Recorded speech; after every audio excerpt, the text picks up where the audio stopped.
A reading from the book of Psalm, chapter 90. Lord, you have been our dwelling place throughout all generations. Before the mountains were born, or you brought forth the whole world, from everlasting to everlasting, you are God.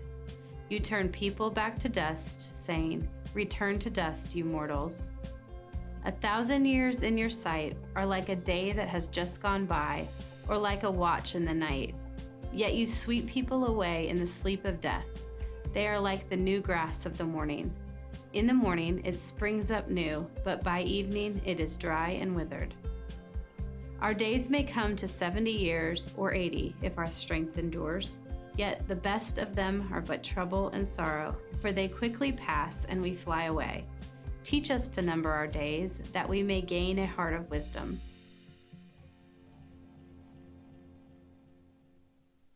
So I have a friend who's a photographer, a videographer kind of guy, and he said to me sometime back, you know, every photo you look at is both the truth. It's the truth that the photographer or videographer wants you to see. It's also clearly a lie, and it says things, but it doesn't say everything. And I want to show you a couple of photos. We'll start off with that. Let's put this first one up. Now that guy's having a bad day right there. You look at that, and it looks like he fell off his bike, fell over a ledge, and he just able to grab his bike. But if you let your mind think for a minute, you go, so why is there a photographer there not helping him? And how did that happen all so quickly? And then you realize if you turn that photo just a little bit, so we'll turn that, you see, oh, he's laying on the road. But the photographer decided to change the perspective of it. So you'd have this idea that he was hanging, and it'd be this dramatic photo. Not near as dramatic as you see a guy just laying in the road at the end of a long tunnel. I'll show you one of my other perspective photos that I really like. This is a comic strip. It's first a guy stranded on an island. He sees the guy in the boat, and he goes, boat, meaning I'm saved. And then you see the second thing, and it's the guy in the boat going, land, I'm saved. It's all perspective. Now, I started with those photos just to get you the idea of perspective. Perspective really is everything. It really is the thing that if you don't have the right perspective, if you don't look at things the right way, you draw the wrong conclusions almost every single time. It's important to have perspective and to have the right perspective, or you miss out on what life's about. And that's why I put this other object here. Not just photos. I put this. This is not here because the old guy can't get off stage in time. That's not why that's here. And they thought, well, the little digital clock doesn't work. We'll give him an hourglass, something he understands. It's not about that. This is just about time. From the moment you're old enough to begin to understand that your parents, adults, start trying to teach you how to tell time. What is time? How to understand time, and how to tell time on a clock, because time, well, it's just everything. And you try to go through your life and you don't want to waste any time, but when you get to be older, you realize no matter how many shortcuts you take, you can't save any time either. You can invest time, but you can't make time. And what is time? It's 60 seconds, and then that 60 seconds becomes a minute, and then 60 minutes becomes an hour, and 24 hours becomes a day, and 7 days becomes a week, and then eventually you get a year, and at the end of that, hopefully you get another year, and eventually, well, you get a life. And what's a life? Well, life is it's the accumulation of all the time you get. It's just all the time that happened between the moment you began sucking air in the planet and the moment that you don't anymore. But many of us here and this isn't an old people problem or a young people problem, this is a people problem. Life before too long, it doesn't take too long that life just it begins to feel like a little bit of, same old, same old. It's just one day after another. It's just 1 year after another. It's just another hour after another. It just begins to click on after another. And you've done some great things in life, and you try to find some excitement in life, and just try to have some good times in life. And everybody's experienced both disappointments and some things you're excited about, because you want to make the most of your time, because your time Well, your time is your life. And the big question most of us have, really, whether you're young or old, because I can remember being young and thinking, I wonder how much time I'm going to get. How much time will I get? And I want to make sure I make the most of my time. And then you get to be my time, and it's not how much time I'll get. You think, how much time do I have left? How much time do I have left? I think, these days, because I'm nearing retirement, I think, how many more times will I get to stand up here? How many more times will you get to do what you do?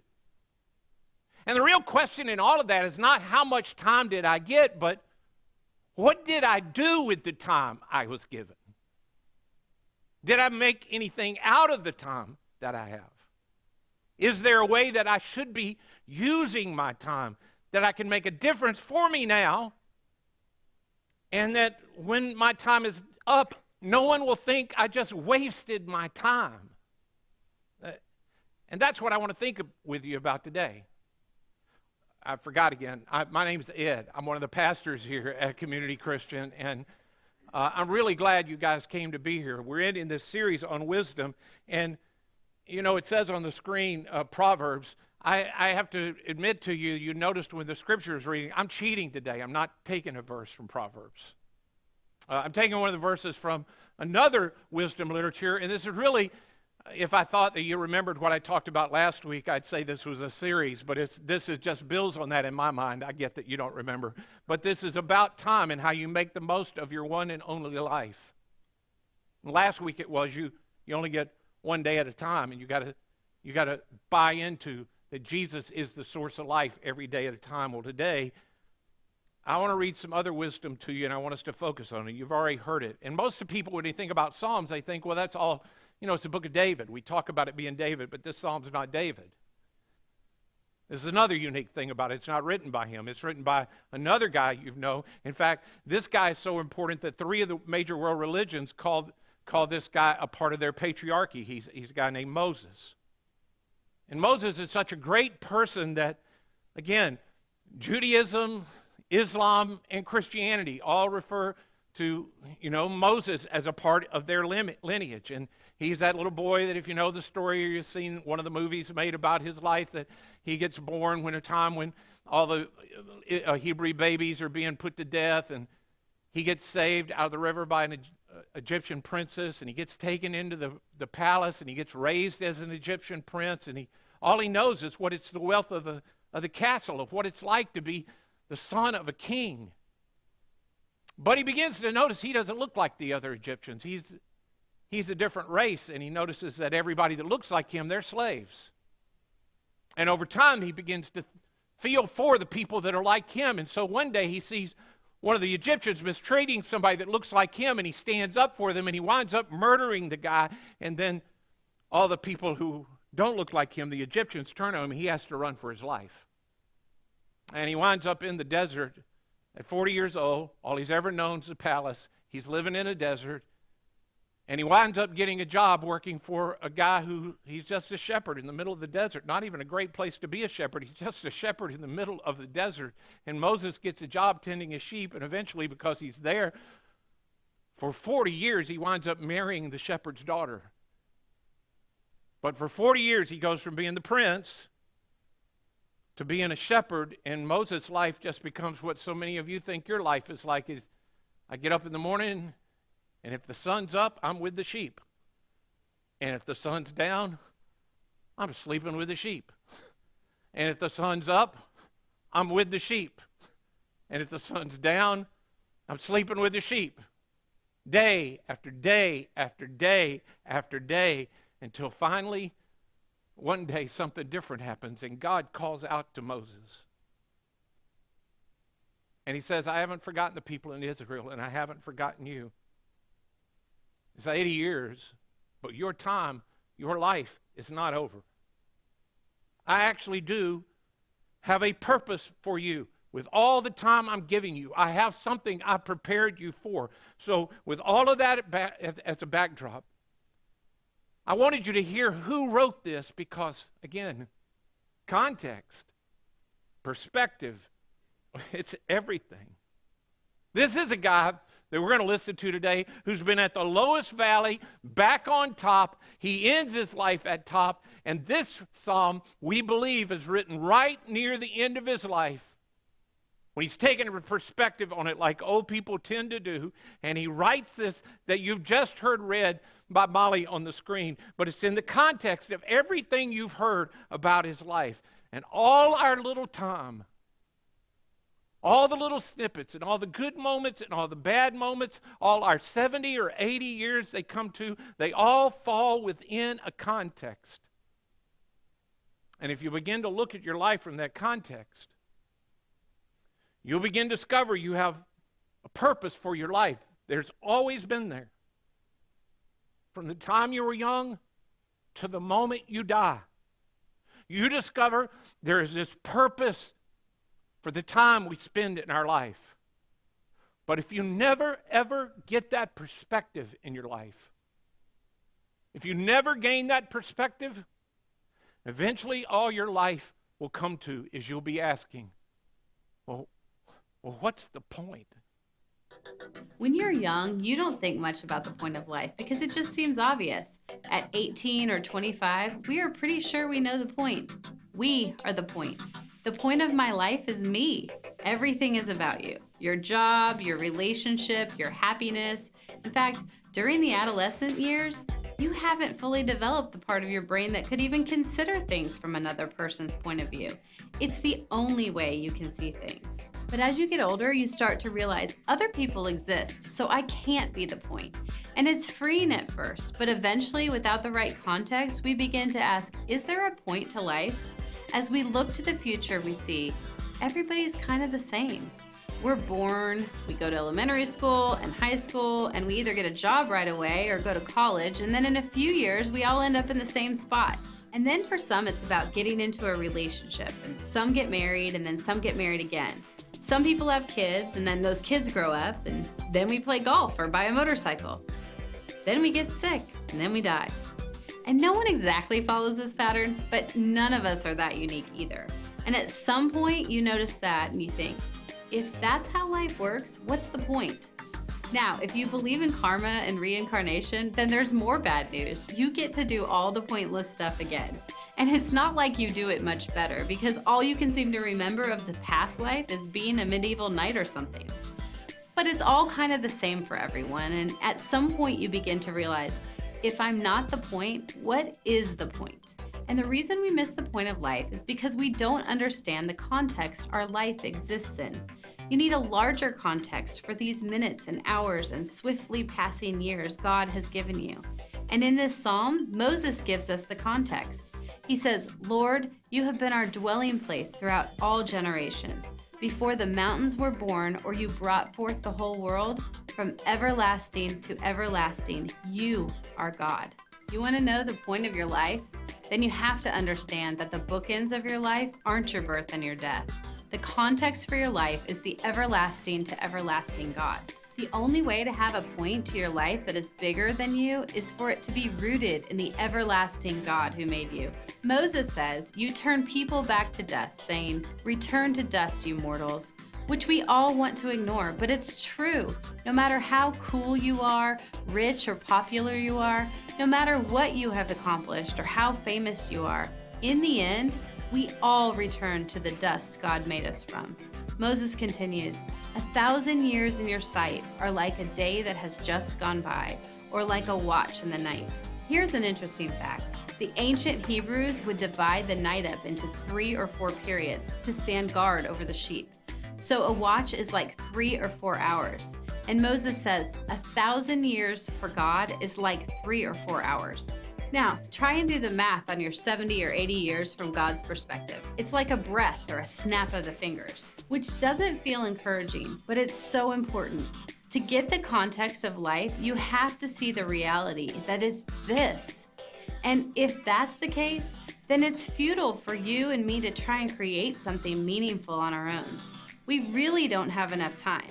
And this is what Moses points out throughout the rest of the psalm.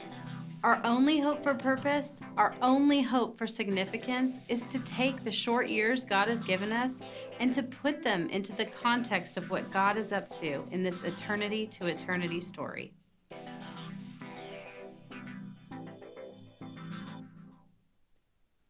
Now, if what Molly just said seems like nonsense or you really didn't get it, that the perspective for every life is in the context of God. He was around before you and he'll be around after you, and the whole context of your life, my life, that's like that. It's found in his story. You aren't big enough to be the context of your story. I wasn't trying to teach you last week or today that you only live once, so go grab it. That's not the context. You aren't big enough. You aren't significant enough to be the context for you. And you know this. And if you can't see it yet, look, just flip it around for a minute. Everybody in here knows somebody, or you've seen somebody. Maybe you don't know somebody personally, but probably you know somebody personally. They might be sitting next to you, so don't move too quick. Who thinks everything's about them? I mean, like you have a problem and soon they start making your problem about them.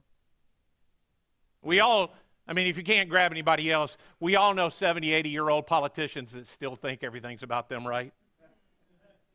Like every problem in the world somehow relates to them. Every news story is about them. Everything in the world is about them. And you know how obnoxious it is to be with somebody that at every moment they think the whole thing is about them. And you want to say to them, dude, everything ain't about you. Well, that's what I'm saying to you today. Your life is just it's too small. I mean, we know how things work out. We know the history of how things work out for people who even think for a moment that most of their life is about them. You know how it happens? They die before they ever get whatever they thought they would accomplish with their life done. And the people that are left behind don't ever think very highly of them. People who make every moment about them in their family. If there's a person who makes everything about them when they're gone, they never accomplished everything they thought they would that they could get the family to do. And they are quickly forgotten because, again, people finally can breathe. When everything's about you, you never get it done, and you're never remembered as well as you want to. You can't make this work. You can't make the time work out to get everything done. You run out of time before you ever accomplish everything you want to. And Moses sees it. Moses sees it, I think, standing on the edge of the promised land, which he will not enter. Moses sees it finally. And he goes on in verse 10 of what you've already heard. He says, our days may come to 70 or 80 years. For him, it was longer than that. He says, if our strength endures, yet the best of them, the best of our years that he's talking about, the best of our time are but trouble and sorrow, and they quickly pass, and then we fly away. He says, even if you get the best life and you live, sometimes there's going to be some sorrow in the midst of it. That doesn't mean God doesn't love you. It doesn't mean God's not involved. It doesn't mean that he's still not trying to work through you. But at the end of it, you come to the end of it, and it's still all over. So with that in mind, Moses, the fact that I'm going to have pain and sorrow in the midst of my life, and at the end of it, I just die, what am I supposed to do? I mean, we're not arguing with you. I'm not trying to say I know another way out of this planet. We've all seen enough people try to make life about themselves, or try to make the family about themselves, or try to make the marriage just about themselves. We don't want those people to lead us. We don't want them to marry our children. We don't want to work with them. We don't want to be involved with them. We're not trying to say that's a good thing, but at the same time, we don't know what you're up to, God, in this world. I can't see it in the midst of my circumstances, and I can't seem to fit my pain and sorrow and the struggle in my family into your purposes. So what do? And then Moses, with all of his wisdom, with all of his experience, he says, teach us. And now he's talking directly to God. This is a prayer. He says, God, teach us to number our days that we could gain a heart of wisdom. Teach us. God, this is something we don't really know how to do. Life just gets on top of us and it passes away. Teach us to do this. Teach us to number our days. Literally, teach us to live our days as if they're numbered. That's what he says. Teach us to number like this day's done. It was number whatever in my life, and it'll never come back. Teach me to live that way. Because the truth is, my days are numbered. We know that. We don't like to think about it. We don't want to talk about it. And everybody in here, you know this. So God, in light of what's going on, teach me to live that way. Now, numbering our days, it's something you already know how to do, because everybody in here has done it. Every teacher in this room just spent the last month of their life numbering their days. They just, on Friday, they're like, 0, baby. No children this week. We're done. And to give you teachers a break, students been numbering a lot longer than y'all. They started numbering at spring break. Not many to go. If you've ever had a property closing, you know what it's like to number your days. I only got 3 more days to get all those papers they want. How am I going to ever sign that? How am I ever going to find all of that? You ever had a surgery? You ever had a big date out in front? So Moses says, God, we don't know the day of our death. We don't know what it is. And since we don't know the day of our death, we need to take every day, just count every day. Teach us to number our days, knowing I don't know if tomorrow's 0 or today is 0, but my life to have any significance, I've got to fit it into your plan. He says, teach us to number our days so I can gain a heart of wisdom. God, I realize I won't make the kind of wise decisions that I need to make if I think I have unlimited time.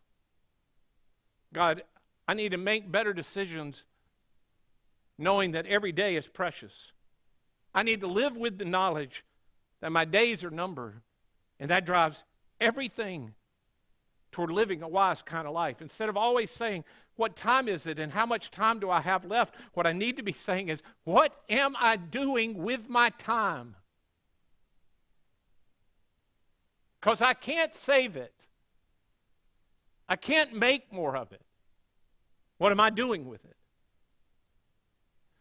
Now listen, if you think that's a depressing kind of thing that I'm trying to share with you, it's not. This is not a, oh, the end is near kind of message. It isn't. If you think that, this is why you run away from it. If you think that I'm saying, oh, you don't have very much time left and you just don't want to think about it, that's why you'll immediately go to, you only live once, so go grab it. But if you'll embrace the fact that God gave you life, you couldn't make the first breath happen, and you won't be able to make another one go when it's your last one. If you'll embrace the fact that God has given you life, He's given you time, and He's given your life, and He did it for a purpose in His bigger story that's going on in our world. The purpose is not you. It's not you. That's the key to bringing purpose to your few years of life. The purpose of your life, every one of us in this room, the purpose of your life is God. There's a grand story that's been being written for thousands and thousands of years by the great story writer, and you are not the main character, and neither am I. We are playing a part in His story. And I believe God's up to something in our generation, and you're in the middle of it, and you have a part to play. And when you miss it, you miss it. You just miss it. But the good news I have for you is it appears like all of you are still sucking air. It appears like you're still alive. It appears like He has given you one more day to breathe and to live. So, I come to you today and say, God, would you teach us to number our days? Whatever it is, so we could gain a heart of wisdom and bring glory to you and not to us. Not to me, Lord. Not to these people. That's Moses' point. My life, your life, it's way too brief. My glory is way too small for my life to be about me. I'm gone in just a flash. I used to say, and then the funerals changed, I used to say to people, all of y'all will come to my funeral and cry and then go back to my house and eat potato salad and laugh. Because that's what we used to do. Now we just leave at the funeral home and laugh in the parking lot. But I'll be forgotten, and so will you. My life is too short to be about me. But what you do in the great story of God, apparently it gets told, because I'm talking to y'all about Moses today, and he'd been dead a long time. But his story was in that context. So you can't make it about you, which is why every week when we come together, we invite you. You need to place your life in the context of God's community and God's people and his story he's writing in our lives so that we can build our lives together in the way that he wants us to, in the body of Christ, doing the work of Christ, in the cross-shaped life that Jesus has called us to. And I'm going to give you some time to do that before we end today. But I asked Jason if he would come and help us reflect on that this morning.